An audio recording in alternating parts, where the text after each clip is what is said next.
What a headshot! What a head! How's it, guys? This is Dayvy, FPL, and welcome back to the Fantasy Premier League video here on my channel. Now in this video, I'll be taking you through my ultimate guide to defender reviews, the first of the positional review series.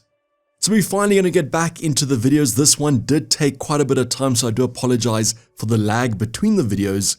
But I think it actually turned out quite great, and the insights that we're going to gain from these positional review videos are going to be super helpful.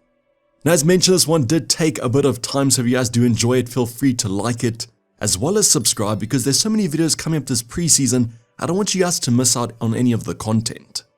So in this video, we're going through all the important stats. I wanted to go over the defenders first of all, because they're probably the biggest change position. As you guys know, defensive contributions are the hot topic at the moment.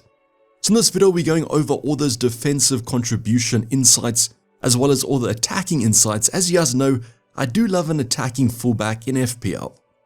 So if you guys want to see who's the best cheap, mid-range, and premium defenders, sit back, relax, and let's get straight into it. Now before we go over the actual insights, I want to just tell you guys there's going to be a ton of information covered in this video, so do feel free to pause it if you guys want to, or come back and let it simmer over a few days. I'll probably be uploading these graphs as well over on my Twitter page, so go drop a follow while you guys can. Now I would also recommend that you guys do watch this video probably on a bigger screen. I do kind of feel like the graphs will be readable on a mobile device, but the bigger the better, I guess. Now we're going to start off quite simple with these graphs. The first insight is going to be our usual price versus total points 90 minutes. And this is going to be an updated graph from the one I dropped in the pricing mistakes video. So if you guys do recall, if you watched that video, I kind of took the average of their defensive contributions. Only a few players were therefore going to be getting those defensive contributions, but in this graph, I went and calculated them game by game. So you should see a boost for most of your defensive players, even if they got one kind of defensive contribution bonus match. So this graph basically reflects if that defensive change was last season, how did the players perform? Now please also remember this is going to be per 90 minutes, so these stats have been normalized over how much time these players played. Simple regression line there if you guys do want to see kind of your average, and what you can tell from this is who's going to be your best value defenders at each of the price points. So I won't be going through every single player on screen, but basically on the left hand side, you guys can see why Wan-Bissaka is one of my favorite 4.5s, but there are a few other center backs with that defensive contribution like Richards, Gay, and Agbadu. I'll also say in the 5.0 bracket, Chalobah is kind of a little bit of an outlier. Just recall, he didn't play every Chelsea game, but when he did, he got the points. I don't know if I can trust that Chelsea defense though at the moment, as they are signing a few new players. Hot topic, Neco Williams, we're going to be comparing him to those other Nottingham Forest defenders because at the moment, he looks like incredible value. And has this shaken my mind up of going Murillo or going for Neco Williams? Lacroix, the Crystal Palace defender, apologize if I'm not pronouncing that exactly right, but quite interesting that FPL priced him more expensive than someone like a Gay at 4.5. If we do shift our attention to the 5.5 bracket, this is where those defensive contributions really do shine. Murillo, Tarkowski, and Milinkovic, they've been fan favorites in terms of defensive contributions. I do also want to shout out Munoz though as an attacking sort of fullback. He has one of the highest XG involvements in FPL. Now probably the most important bracket is on the right hand side. You guys are going to see your players like Gabriel, Guardiola, and Virgil. Those top three are super popular at the moment. And nice to see that they're going to be in the green, which shows they are above that regression line and therefore better than the average. I think we're going to need to take a deeper dive though. As mentioned, this is just the first graph, the most simple graphic, but still pretty useful to determine value. Now I also want to clarify here that you're not going to see every single defender in the game on screen right now. There's going to be two filters. The first one is going to be the player has to feature in at least 1,350 minutes, which is basically 15 games a season. Now the other filter that also used was the player has to have an average of 65 average minutes per appearance, and that just reduces those outliers of players coming off the bench and maybe getting a ton of XG. So kind of talking about those average minutes on screen right now, you guys are going to see that filter in effect, the 65 plus minutes.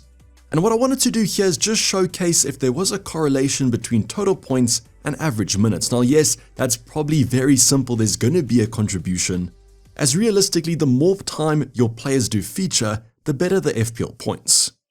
Now the reason I want to showcase this average minutes per game is it's kind of a double-edged sword at the moment because yes, your player might be getting more minutes and therefore more defensive contributions, but that's more minutes to lose their clean sheet. So we sometimes speak about your defender coming off after 60 minutes. As long as they get 60 to get the clean sheet, it is okay, as there are quite a few late goals in the Premier Leagues. So it's a pro and a con, I guess, but let's just say you want your defenders to play the majority of minutes. Not really a problem, as your defensive players hardly get subbed. So the only thing worrying me here slightly is going to be that Neco Williams appearance points. You guys can see it's about 74 minutes per appearance. I do feel like he's pretty nailed though, but this does kind of raise concern over someone like a Murillo or a Milinkovic. So just something to consider if you guys are going to be going for him. It's obviously less time to rack up those defensive returns, but if he has the clean sheet anyways, I guess you don't really care. But your 90-minute kind of centre backs are going to be top here in terms of those total points metrics. Once again, the Nottingham Forest centre back shining, as well as Tarkowski. Also, shout out to Guardiola. There are some concerns about Pep Roulette, but when he did play, he was getting about 90 minutes. And then you have the ever-reliable Virgil van Dijk sitting right on the line. Now, once again, I'm going to raise that almost question of Gay versus Lacroix. You guys can see that Gay is still racking up 90 minutes basically every game. I guess maybe FPL thought that he would get the transfer. I also want to clarify here that the colors that you guys see are according to the price points. So your 4.5s are going to be in green, your 5 and 5.5s are going to be in orange, and finally your premium 6.0s are going to be in red. And that's going to help you differentiate the different price points. So there are a bunch of talking points that you guys can gauge from this. For example, Gabriel versus Saliba. Saliba might be more nailed for those expected minutes, but both are pretty close at about 85. Very interesting to see though, at the kind of bottom right hand side, we have this kind of stack of your 4.5 defenders in green. And then just above them, we have players like a Wan-Bissaka providing better value. And that's why personally I have him in my current draft. But once again, you guys can pause this if you want to. Now let's go on to what these defensive contributions actually mean. Let's go take a deeper dive. So post-production Dayvy gonna hop on this track right now because as I was editing this video, I realized that sometimes the per 90 minutes are a bit idealistic. So I'm actually going to showcase the per game numbers here, just to give you guys an indication of if the players continued with the same minutes as last season, how would that impact their points and overall numbers? So obviously still including those defensive contributions, these will now be calculated though, according to the minutes that these players did feature. And the best example is going to be Neco Williams. So as mentioned, 74 kind of average minutes per game. So what happens is when we take him at per 90 minutes, it almost increases his potential. But let's say that he doesn't play the majority of minutes this upcoming season. So therefore we see quite a bit of a drop, and there's our kind of difference between him and Murillo. Those extra minutes do give the center backs a bigger boost, and then we get our separation. But what the previous graph did tell you is that if Neco Williams can increase his amount of minutes played per game, he's going to be absolute value. But if he doesn't, it's going to look a little bit of a different picture. Now throughout the video, I'm still going to use the per 90 stats. Most defenders do play the majority of minutes, so it's not going to affect them too much. But I'll take this into account when we do look at the midfielders and the forwards. So I just want to hop in and clarify this talking point to give you guys the best information as possible. I'll let you get back to the video. So if you guys don't know, defensive contributions have been added to Premier League this season. That's going to be a maximum of 2 points gained if your defenders do get clearances, blocks, interceptions, and tackles, accumulating to 10 or more in a fixture. So what you guys see on screen right now is going to be, is there actually a relationship between those DEFCON actions and your average minutes per game? So basically the previous graph, just minusing the clean sheet chances, as well as appearance points. So I think it's going to be a nice reflection of which players actually get those defensive contribution points, as well as which players are slightly more nailed. And that's where Neco Williams actually is quite interesting, because as you guys can see, his defensive actions per 90 minutes are around that 9.2 mark. Now obviously with an average, it doesn't mean that Neco Williams is averaging 9 defensive contributions every game. He might get 10 one game, and he might get 8 in another. So yes, Neco Williams will still be getting those defensive contribution points every so often, but I would like to see him bump up those stats, and that just might be a question of how many minutes he's going to be getting. I do think he is nailed, so I don't have to worry about that, him losing the clean sheet before 60 minutes. But if he could increase the amount of time he plays, he could be absolute gold. We could see him up there with players like a Murillo, He's just below Tarkowski. Both of these two are absolute giants in terms of contributions. And if Tarkowski's fit, don't really know why you would go for Branthwaite at the same price point. You might see now why Lacroix is more preferred than a Gay at the more expensive price tag, because he just gets more defensive contributions. Also shout out to Pinnock, but I think the 4.5 is going to be Anderson. So even though Fulham were pretty bad defensively last season, that's why his average points are so bad, his defensive contributions are looking pretty good. Same with an Agbadou from Wolves. Definitely do see a preference though of your centre backs for his defensive contributions, and that's why Neco Williams is almost like an outlier. So very interesting to see which players are going to be getting those DEFCON contributions. Some popular players that might not be that great, for example a Konza at 4.5 doesn't look fantastic. And then Saliba also looks pretty bad along with Guardiola and Gabriel. Now the next graph might give more clarity to that, and that's going to be, is there actually a relationship between XG against versus defensive contributions? XG against is basically the inverse of clean sheet odds. So as you guys can see, the lower the better, and that's why we do start off with the lower numbers on the right, because you want your players to concede less XG, as that probably means they're getting more clean sheets. You guys can see that simply because on the right hand side we have Liverpool and Arsenal, arguably the two best defenses in the Premier League. And on the far left hand side we do unfortunately have Spurs, who are simply terrible. So not the kind of easiest relationship, but I probably would say the better the defense, the less contributions. We do have this sweet spot in the middle though, where Everton and Nottingham Forest do lie. Now Branthwaite played less games than Tarkowski, that's why he does have some kind of better numbers. But this just shows our more premium defenders might not be the best for defensive contributions. Obviously where they do make up for it though, is they are going to be racking up more clean sheets. I think there will be a happy medium between kind of clean sheets and defensive contributions. It's just selecting that in the right manner. So what I probably would say in this graph and how you guys can use it is that I'm fine with going for far right players that get less defensive contributions, as long as the clean sheet odds are going to be there, or the inverse going for worse defenses, but they do rack up those defensive contribution points. For example, Pinnock, they might lose the clean sheet, but if he's going to average 2 points every single game extra, he's definitely worth the value. Or you can go for kind of a combination of the two with someone like a Tarkowski and a Murillo, and that's where I think the actual value lies. So the next talking point, I actually want to go over a comparison of defensive contribution averages per 90 minutes from last season to the season before, just to see if these players are consistently performing every season. So on screen right now, I'm going to be going over my top 8. Now there were a few other players here, for example a Branthwaite I think was 4th, but why would you go for him when Tarkowski is the number 1? Unless obviously Tarkowski's injured, but he was back in preseason now. So the 8 on screen are going to be Tarkowski, Murillo, Pinnock, Anderson, Mavropanos, Richards, Neco Williams, and finally Kilman. And then we have the numbers from last season and the season before. So there are a few 4.5s here that actually do get those numbers. Now with Pinnock, obviously Brentford have lost a few players, and also who kind of knows is going to be centre back. Van der Berg might be there instead of him, so I guess you can sub him out if you want to. But Anderson of Fulham can improve their clean sheets. You guys can see 11.1, super good stats, but that's going to be when he was at Crystal Palace. Otherwise, Richards at 4.5 might be an alternative to someone like a Gay or a Lacroix, as long as he's going to be nailed. Neco Williams continues to kind of impress, and then we do have 2 West Ham defenders in the top 8, which is quite surprising, and obviously I've chosen Wan-Bissaka who's not on here.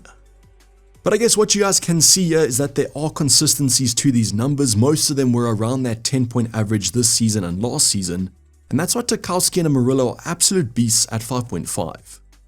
So I would say if Everton and Nottingham Forest can still keep up those defensive clean sheets, these two are going to be great value for money. Otherwise, is an alternative to a 4.5 fullback, now going for a 4.5 centre back that gets defensive returns.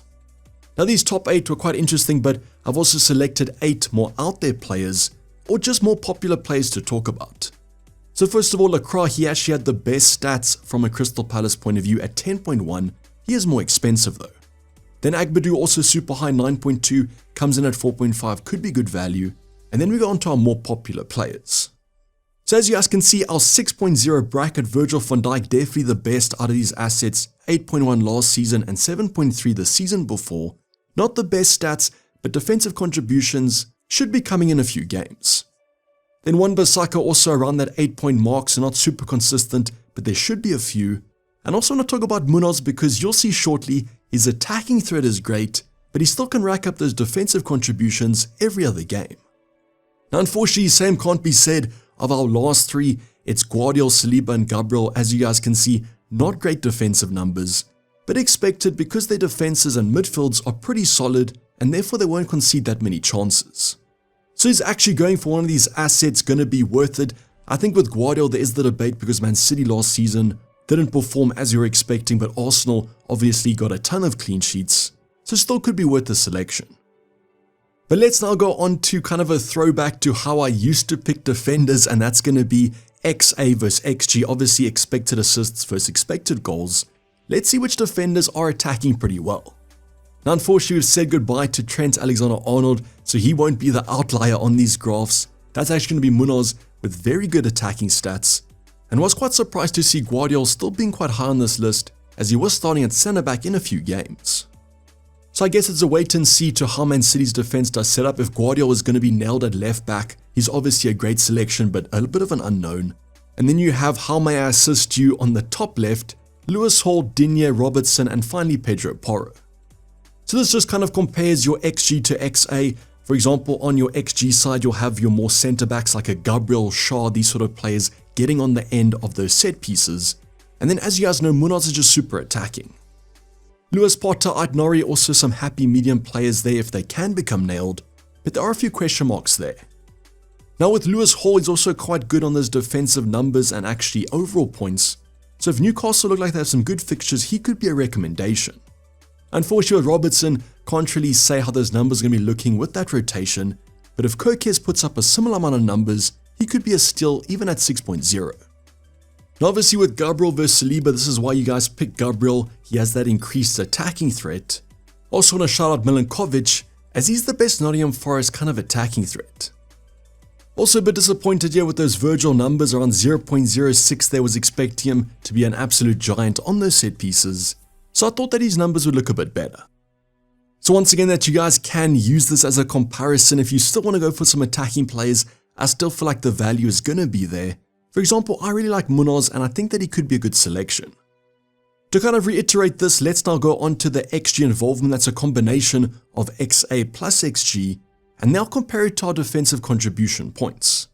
Once again, on the far right hand side, you can see Munoz XG involvement is going to be super high, and the thing I like about him is these defensive contributions aren't the worst averages, around 8 per game. There's no real unicorn here though that has super high XG and super high defensive actions, and that's where it's kind of finding a contribution of both or going one side or the other.